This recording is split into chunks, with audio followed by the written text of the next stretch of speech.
Soo dhawaada jaalayaal. Marka hore Eid wanaagsan. Mr. Beast iyo kooxdiisa waxay imaadeen jasiiraddan. Waxayna ku sugnaan doonaan muddo isbuuc ah. Doontaas sii socotana waa waxa keliya ee ay jasiiradda kaga bixi kareen. Isla markii waxay u diyaar garoobaan inay dhistaan meel ay harsadaan. Saddexdan waxay doonayaan geedihii lagu dhisi lahaa. Halka labadan ay diyaarin doonaan godkii dabka lagu shidi lahaa. Intay geedaha jarayeen, Mr. Beast wuxuu u sheegaa inay iska ilaaliyaan geedkan, oo dheecaankiisa uu sun yahay uuna sababi karo geeri. Nolan iyo Mark hawshooda ayay qabsanayaan. Markay soo laabtaan, Shaun wuxuu bilaabaa inuu geedihii isku dhiso. Beastana wuxuu ku dhahaa, ma hubtaa inaysan nagu soo dhacayn. Intay geed aruuris ku jireen waxay meesha ku arkeen digaagado. Mark isgaadgaad ayuu ku bilaabay, balse Beast ayaa ka buriyey digaagadihii. Intuu xanaaqo ayuu ku dhahaa, haddaan digaagadaha qabanayn maxaan ku casheynaynaa? Waqtigoodii ugu badnaa ee maalinta koowaad waxay ku qaateen inay soo jaraan geedo. Halkan waa meesha ay wax ku karsan lahaayeen. Halkanna waa meeshii ay seexan lahaayeen. Waxaana halkan ugu jiro wixii ay cuni lahaayeen iyo biyihii ay cabi lahaayeen iyo xoogaa daawo ah. Markuu gabal ka dhacay, waxay iyagana la hardamayeen inay shitaan dabkii ay cunnada ku karsan lahaayeen. Waxaa la gaaray waqtigii ay seexan lahaayeen.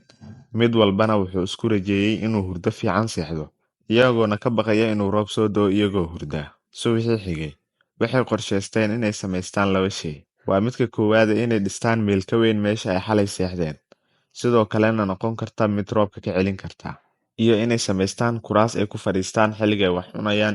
Waxay baadigoob ugu jiraan ulo dhaadheer si meel weyn ay ugu dhistaan. Nolan iyo Markna waxay raadinayaan waxyaabo lagu fadhiisan karo. Waxayna arkeen shay lagu fadhiisan karo. Waxay sidoo kale meesha ku arkeen shabag. Waxayna qorsheysteen inay digaagadaha ku dabaan. Beast markuu u imaado wuxuu ku dhahaa, ama soo xadeen. Maya ayay wada dhahaan. Hadda waan isticmaali karnaa ayuuna ku dhahaa. Dhanka kalena waxaa huy ka dhisaya Beast, Chelor iyo Shaun. Mark iyo Nolanna waxay aadeen geed qumbe si ay usoo goostaan dhowr xabo. Intaas kadib, Mark wuxuu isku dayaa inuu ugaarsado digaaga, balse Beast ayaa cod sare ku kala eriyaya. Mark wuu fahmi la'yahay waxa Beast daba dhigay. Maalinkii labaad waa gabagabo, wuxuu mid kasta weydiiyaa sida uu dareemayo. Mr. Beastna wuxuu dhahaa sababta badda aan u galnay haddii aad la yaaban tahay gender fiiriya. Habeenkii wuxuu u sheegaa inay la imaadeen 10 caag oo biyo ah. 6 caag oo keliya ayaana hartay, iyadoo keliya 2 maalin laga joogo. Wuxuuna ku dhahaa si khiyaarnimo leh u isticmaala biyaha.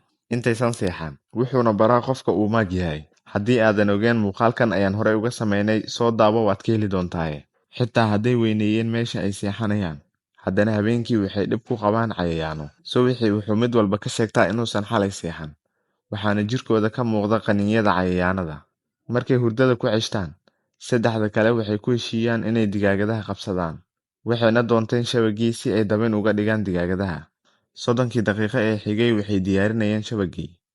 Beast markuu soo kacayna wuxuu dhahaa, maxaad ku sameynaysaan shabaga? 3 saac ayaa ka soo wareegatay waqtigii ay shabaga dhigaan. Welina wax ku soo dhacay ma jiraan, balse Mark isma dhiibin. Sugitaan dheer kadib way iskeeneen digaagadihii.